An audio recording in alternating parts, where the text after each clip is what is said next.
Ito ang kauna-unahang pagdaraos ng undas mula nang pumanaw ang superstar at national artist na si Nora Aunor. Ano na nga ba ang mga paghahanda mula sa mga anak at mga Noranians? Narito ang kumpletong kaganapan at highlights.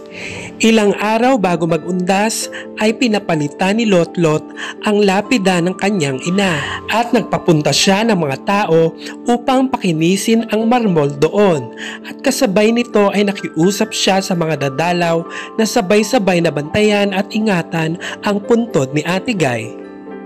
Nauna nang dumalaw si Lotlot at Matet sa puntod ng kanilang Mami Guy kasama ang kanilang asawa batay sa kanilang mga post sa SOCMED.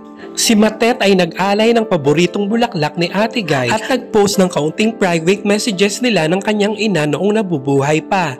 Dinalaw rin niya ang puntod ng kanyang lolo at lola at mga tiyo sa Christ the King. Samantala, si Ian ay nag-imbita ilang linggo bago pa sumapit ang undas sa mga Noranians na magkakaroon ng gathering sa puntod ng ina sa November 1 and 2. At sumapit na nga ang November 1. Naroon si Ian at Kenneth kasama ang kanilang pamilya.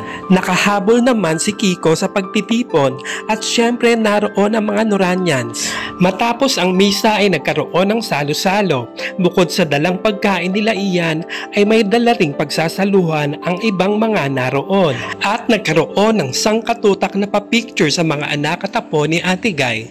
Tanghali na nang umalis sila Ian at pamilya, samantala si Kiko, Kenneth, Sam at Summer ay dumiretso dalaw na rin sa kanilang namayapang lolo at lola at mga tiyo sa Christ the King sa Quezon City kasama ang ilang Noranians.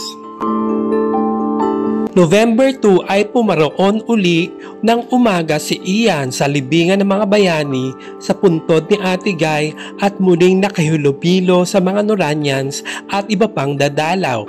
Marami ang nakapansin sa isang lola na naiyak na makita at mayakap si Ian.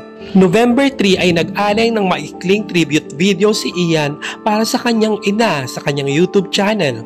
Ito ay pinamagatan niyang My Mom, My Superstar. Marami naman ang naantig at naiyak sa nasabing video na inalay ni Ian para sa kanyang ina. Maraming salamat sa panonood at hanggang sa muli.